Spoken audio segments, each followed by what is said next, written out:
Assalamualaikum warahmatullahi wabarakatuh. Salam sejahtera bagi kita semua.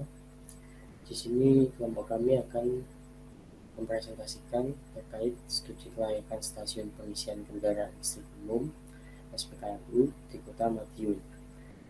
Kelompok kami beranggotakan yang pertama Naili Korwisa, yang kedua Nathaniela Azhari, yang ketiga Stefanus Andi Kurniawan, dan yang keempat yang bernama Storbi.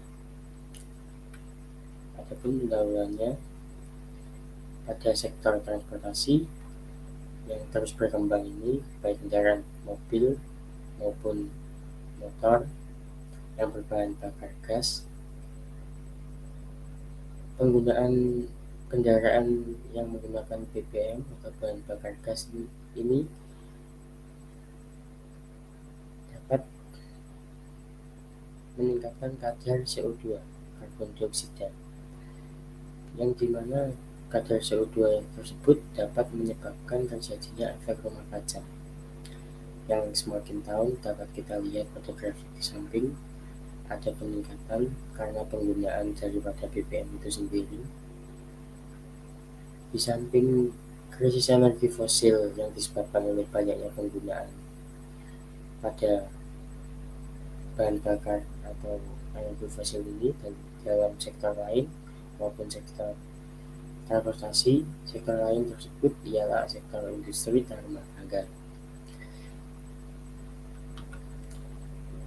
Sebagai salah satu pengurangan ketergantungan terhadap konsumsi BBM tersebut, kendaraan listrik merupakan suatu solusi yang dapat menjadi harapan untuk ketahanan energi negara Indonesia ke depannya, sehingga dapat diimplementasikan kendaraan listrik secara efektif untuk menghadapi atau melakukan pengurangan terhadap efek rumah kaca pada bagian di bidang sektor transportasi.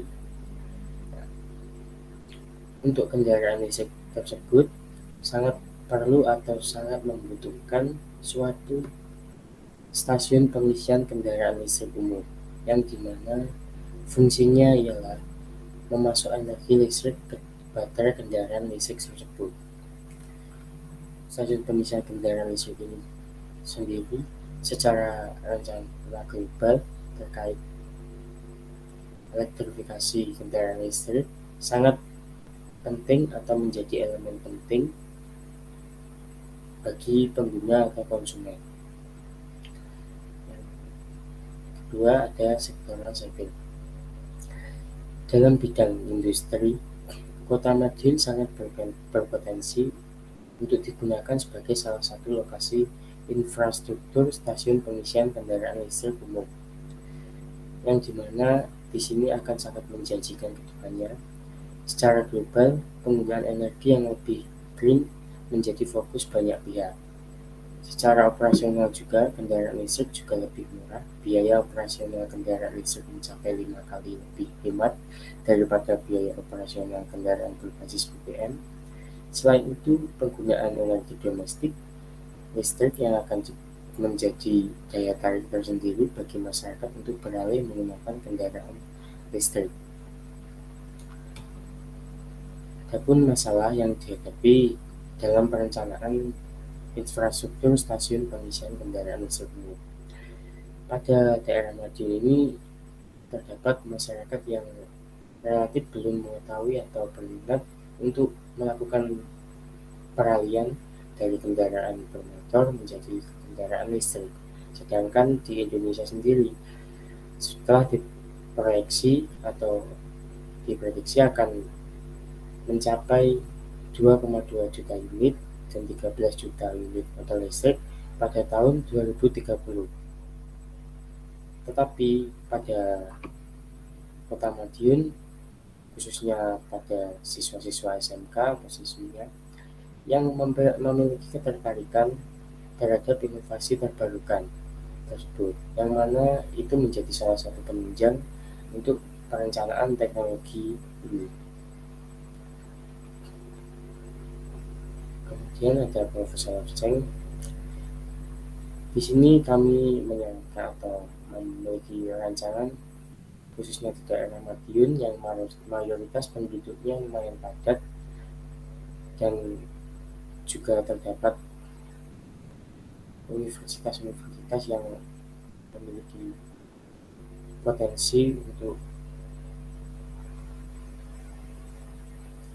berkembangnya perencanaan ini karena terdapat banyak mahasiswa juga yang meneliti atau berkecimpung dengan teknologi ini, sehingga dalam daerah Madiun bisa dikatakan dapat menguntungkan bila dibangun infrastruktur stasiun pengisian kendaraan listrik ini sebagai penunjang perekonomian bagi masyarakat sekitar maupun juga bagi pemerintah. Kemudian akan dilanjutkan oleh teman saya, Nataliela. Saya akan melanjutkan untuk poin selanjutnya mengenai pasar, harga, dan distribusi. Untuk poin pertama mengenai pasar, semakin berkembangnya zaman, sektor transportasi juga terus semakin berkembang, khususnya pada kendaraan listrik. Dalam sisi lain, kendaraan listrik ini menjadi jalan keluar terkait ketergantungan konsumerisme terhadap BBM. Nah, selain itu juga, keuntungan dari adanya kendaraan listrik ini sangat berpengaruh dalam mengurangi efek rumah kaca di bagian manajemen energi pada sektor transportasi. Diliput dari surabaya.business.com mengatakan bahwa tren kendaraan listrik ini membuka ruang dan peluang investasi baru di sektor pendukung transportasi. Dan PLN juga mendukung gaya hidup kekinian yang ramah lingkungan dengan penggunaan peralatan elektrik. Jumlah kendaraan listrik di Indonesia sendiri diproyeksi akan mencapai 2,2 juta unit dan 13 juta unit motor listrik pada tahun 2030 nantinya. Nah, berdasarkan roadmap yang disusun Kementerian ESDM, potensi jumlah kendaraan listrik di Indonesia pada tahun 2030 cukup besar, termasuk dengan 31.859 unit SPKLU. Dengan kehadiran kendaraan listrik ini diharapkan bisa menekan impor BBM sekitar 6 juta kiloliter. Adapun jumlah SPKLU PLN secara total mencapai 46 unit di seluruh Indonesia, sedangkan yang ada di Jatim saat ini baru ada 5 lokasi, di antaranya di PLN ULP Embong Bungu, kantor PT PJB, kantor PLN UP3 Situbondo, kantor PLN UP3 Banyuwangi, dan kantor PLN UP3 Ponorogo. Secara nasional, PLN juga merencanakan untuk membangun sebanyak 67 SPKLU dan sebanyak 4 SPKLU diantaranya dikembangkan di Jatim, tepatnya di 2 rest area tol 626A dan 626B Saradan Madiun, serta di Bandara Internasional Juanda Surabaya dan juga Bandara Abdul Rahman Saleh Malang. Nah, untuk saat ini di Kabupaten Madiun sendiri sudah direalisasikan SPKLU di rest area kilometer 627 PP Pajaran Kecamatan Saradan. Untuk poin yang kedua mengenai transmisi dan distribusi, pada stasiun pengisian kendaraan listrik umum (SPKLU) yang terdiri dari berbagai sistem medium charging, di mana instalasinya harus mengimbangi perkembangan unit kendaraan listrik di suatu daerah tertentu. Nah, selain itu perlu juga menentukan alokasi daya listrik suatu SPKLU agar dapat diberikan suplai daya yang sesuai seiring pertumbuhan kendaraan listrik tersebut. Nah, alur pendistribusian dari pembangkit ke konsumen membutuhkan upaya manajemen energi yang tepat yang berfungsi untuk mengupayakan tambahan daya dengan membangun pembangkit lainnya. Saluran daya dari transmisi ke gardu perlu dirancang sedemikian rupa di mana pada gardu dimungkinkan menangani setiap beban medium charging. Nah, berikut merupakan gambaran mengenai transmisi dan distribusi di mana pembangkit didapat dari energi matahari, wind turbine, atau juga energi uap. Lalu ditransmisikan ke pembangkit dan didistribusikan pada stasiun pengisian kendaraan listrik umum atau SPKLU, medium charging system. Untuk poin yang ketiga mengenai biaya, Menurut Kementerian Energi dan Sumber Daya Mineral (ESDM), biaya pengisian daya kendaraan listrik di Indonesia sekitar Rp1.650 per kWh sampai Rp2.466,7 per kWh. Sebagai contoh, apabila dengan harga Rp1.650 per kWh, maka untuk mengisi mobil listrik yang mempunyai kapasitas baterai 75 kWh adalah sekitar 123.750. Nah, untuk setiap 1 kWh yang dikonsumsi bisa menempuh jarak 5,1 km. Artinya, dalam 1 kali pengisian bisa menempuh sepanjang 112,5 km. Sedangkan untuk lama pengisian baterai mobil listrik sendiri sangat tergantung dengan besar daya yang disimpan oleh baterai mobil listrik tersebut. Sebagai contoh, katakanlah sebuah mobil listrik mempunyai kapasitas baterai 75 kWh, kapasitas sebuah charger pengisiannya adalah 22 kW. Nah, sehingga untuk lama pengisiannya itu kapasitas baterai dibagi dengan kapasitas chargernya. Jadi sekitar 3,409 hour atau dikonversikan ke bentuk waktu sekitar 3 jam 25 menit.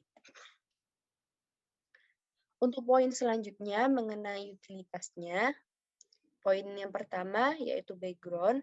Pemerintah RI tengah mempercepat era elektrifikasi kendaraan bermotor untuk dijadikan transportasi jalan guna menekan produksi, polusi, emisi, serta impor bahan bakar minyak.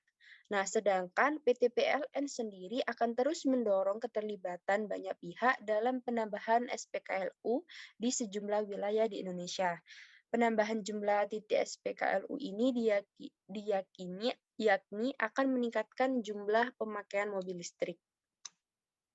Diliput dari www.suara.com mengatakan bahwa penambahan jumlah SPKLU didasari adanya proyeksi jumlah kendaraan listrik yang semakin melonjak di Indonesia.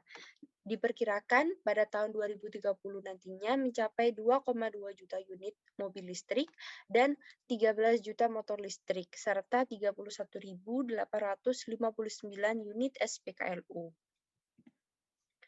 Untuk poin yang kedua mengenai manajemen, dengan penambahan SPKLU di Kabupaten Madiun ini, tepatnya di rest area kilometer 627 PP Pajaran, Kecamatan Saradan, memberikan kemudahan kepada pengendara untuk mengisi daya kendaraan listriknya.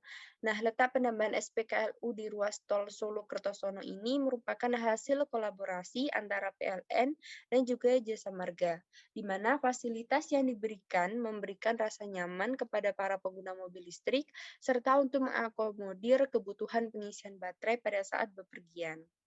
PLN juga memberikan kenyamanan warga pengguna kendaraan bermotor listrik berbasis baterai atau KBLBB dengan memastikan penyediaan infrastruktur kelistrikan melalui pembangunan SPKLU. Nah, program KBLBB ini bertujuan untuk meningkatkan ketahanan energi nasional dengan mengurangi ketergantungan impor BBM. Untuk poin selanjutnya, dilanjutkan kepada teman saya.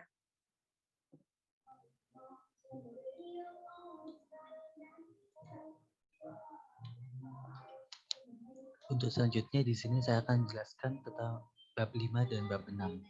Bab 5 yaitu project. Poin pertama yaitu tujuan atau objective. Melihat dari waktu-waktu perkembangan pengguna kendaraan listrik di Indonesia mengalami peningkatan sejak tahun 2020 kemarin. Pengguna paling banyak tentunya berpusat di Pulau Jawa. Oleh karenanya, kebutuhan SPKLU sebagai mana pusat pengisian kendaraan listrik semakin meningkat. Area Jawa Timur, lebih tepatnya Kota Madiun sendiri, sudah memiliki beberapa titik lokasi SPKLU yang tersebar di pusat perbelanjaan atau mal, hotel, dan kantor PLN. Maka dari itu, tujuan pembangunan SPKLU di area Kota Madiun memiliki tujuan yang pertama mendukung pemerintah dalam mempercepat program kendaraan bermotor berbasis listrik berbasis baterai untuk transportasi jalan menuju era kendaraan listrik di Indonesia.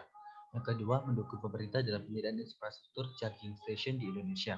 Yang ketiga, melihat peluang yang menjanjikan dalam hasil dari program penyediaan charging station di Kota Madiun.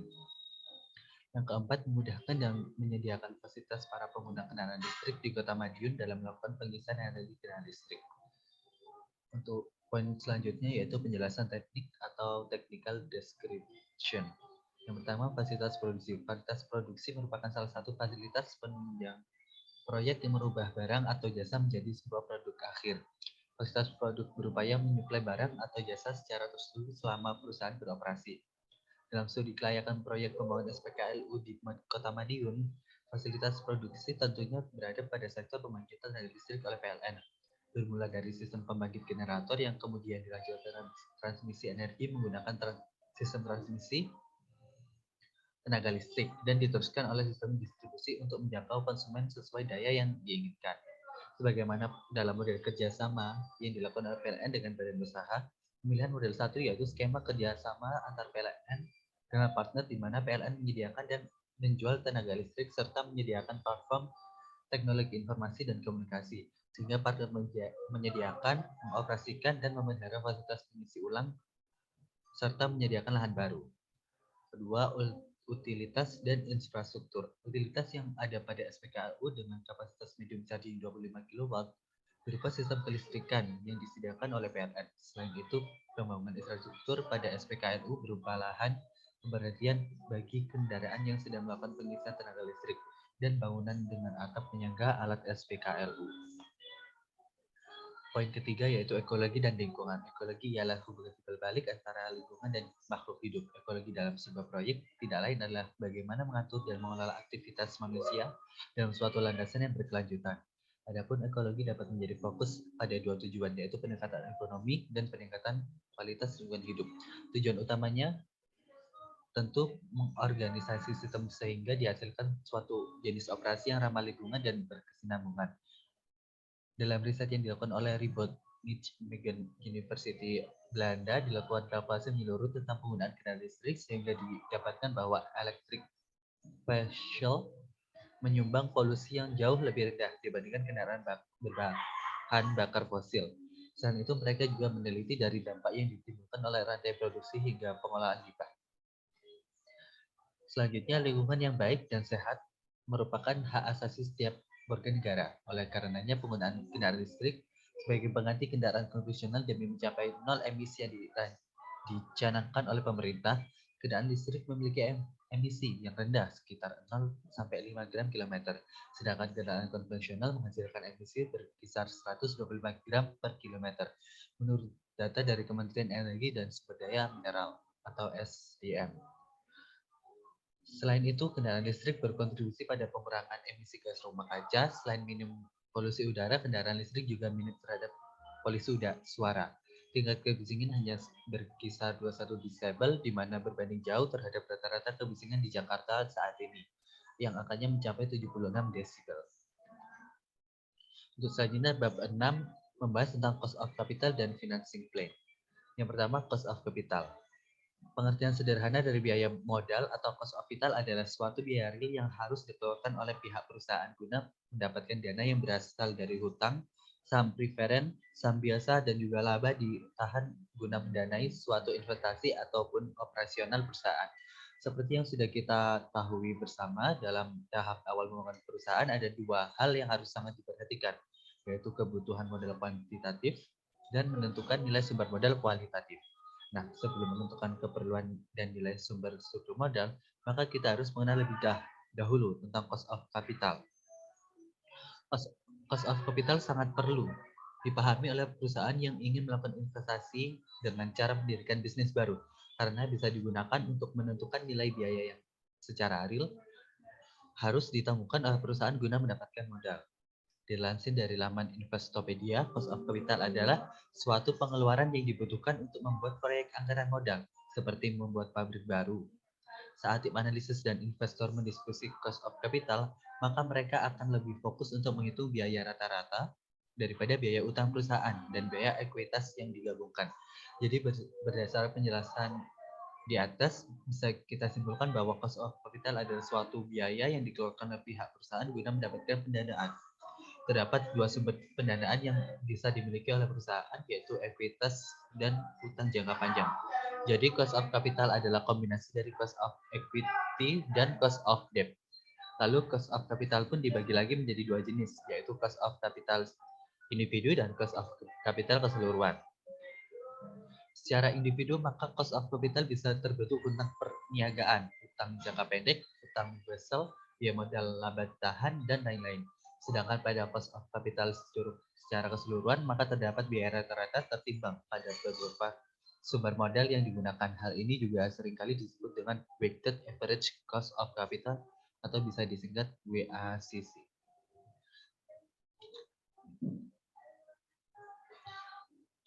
Ada 3 alasan penting kenapa cost of capital harus diperhitungkan. Sebelum menjelaskan itu, saya akan bahas tentang manfaat menghitung biaya modal. Dalam manajemen akuntansi keuangan, konsep dari biaya ini sangatlah penting, karena modal juga kerap kali digunakan sebagai diskon rate perusahaan, yakni guna menghitung nilai perusahaan dan juga menentukan apakah kegiatan perusahaan tersebut sudah layak untuk dijalani. Jika proyek ataupun kegiatan perusahaan tersebut mampu menghasilkan tingkat pengembalian yang ternyata lebih besar dari cost of capital, maka investasi tersebut bisa memberikan nilai tambah. Tapi bila ternyata pengembaliannya lebih kecil, maka kegiatan tersebut akan mengurangi nilai perusahaannya. Setidaknya ada 3 alasan penting kenapa cost of capital harus diperhitungkan. Yang pertama, guna memaksimalkan nilai perusahaan, setiap biaya harus bisa diminimalisir, termasuk di dalamnya biaya modal. Yang kedua, estimasi biaya modal sangat dibutuhkan dalam mengambil keputusan untuk bisa menganggarkan modal. Yang ketiga, keputusan seperti halnya leasing dan juga modal kerja pun diperlukan untuk melakukan estimasi biaya. Selanjutnya, faktor yang mempengaruhi cost of capital. Yang pertama, kondisi umum perekonomian. Hal ini bisa menentukan hasil tanpa resiko ataupun tingkatan yang bebas resiko. Yang kedua, daya jual saham perusahaan. Jika daya jual saham meningkat, maka nilai hasil minimum yang bisa diperoleh investor pun akan menurun, sehingga modal perusahaan akan menipis. Yang ketiga, kebijakan operasi dan juga pendanaan dibuat pihak manajemen. Bila manajemen menyetujui adanya pembiayaan modal risiko tinggi atau menggunakan utang dan saham secara lebih ekstensif, maka risiko perusahaan juga akan meningkat. Jika kondisi ini terjadi, maka biasanya para investor akan menuntut nilai minimum yang lebih tinggi. Untuk selanjutnya, cara menghitung cost of capital.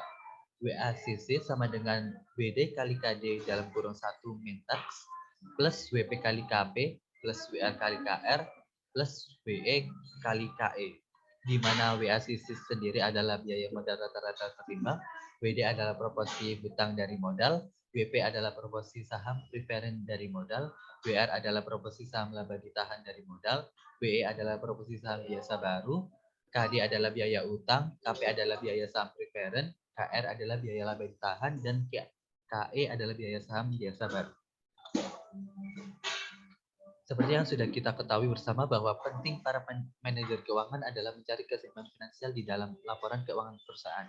Keseimbangan finansial ini bisa dilihat dengan mudah di dalam laporan neraca. Di dalam neraca pasti ada dua sisi, yaitu sisi aktif dan juga sisi pasif. Sisi aktif ini terdiri dari akun aset. Aset ini akan menunjukkan struktur kekayaan milik perusahaan. Sementara pada sisi pasif akan terdiri dari akun utang dan juga modal. Dengan melihat sisi pasif tersebut, kita bisa mengetahui tingkat struktur keuangan dan juga struktur modal perusahaan.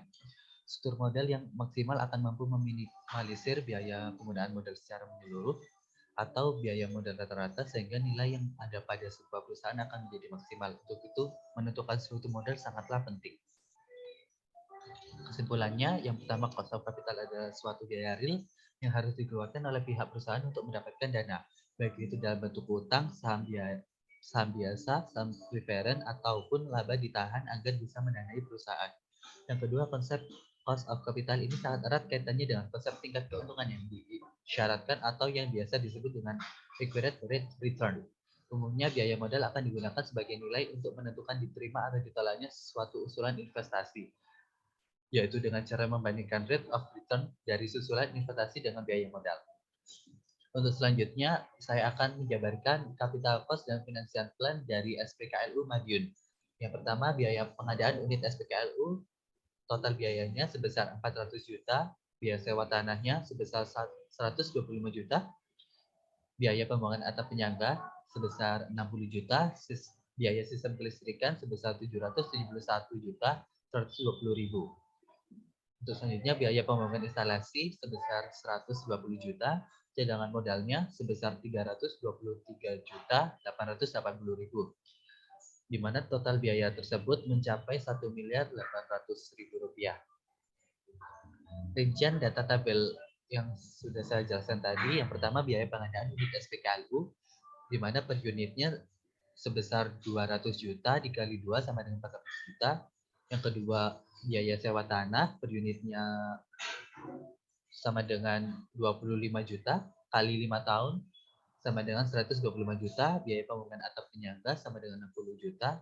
Biaya sistem kelistrikan didapat dari 714 rupiah dikali 25 dikali 24 jam dikali 30 hari dikali 60 bulan. Dihasilkan 771.120.000. Untuk cadangan modalnya sebesar 323.880.000. Biaya pembangunan instalasinya sebesar 120 juta. Jadi total biaya atau modal yang diperlukan dalam proyek ini adalah sebesar 1.800.000.000 rupiah. Sekian, untuk selanjutnya bisa dilanjutkan oleh teman saya. Terima kasih. Di sini saya akan menjelaskan pada bagian analisa keuangan dan economic justification. Pada analisa keuangan terdapat pendapatan. Apa itu pendapatan? Pendapatan atau revenue merupakan hasil dari aktivitas penjualan barang maupun jasa dari suatu entitas dalam periode tertentu. Revenue timbul dari transaksi seperti penjualan barang, penjualan jasa maupun penggunaan aset entitas oleh pihak lain. Revenue atau pendapatan dari proyek pembangunan SPKLU di Kota Madiun dalam periode 5 tahun diperlihatkan dalam tabel sebagai berikut. Dalam tabel terdapat tahun, yaitu tahun 2022 sampai dengan tahun 2026 dengan rata-rata pendapatan sekitar 1.095 juta rupiah. Dengan estimasi pendapatan dalam satu periode itu sekitar 5.095 juta rupiah. Dengan rincian biaya pendapatan sebagai berikut. Dengan estimasi biaya penjualan per KWH-nya itu sekitar Rp2.000. Kapasitas SPKLU itu 25 kW dengan jumlah unit SPKLU itu 2 unit. Dengan target SPKLU itu melayani 5 unit kendaraan per harinya, maka didapatkan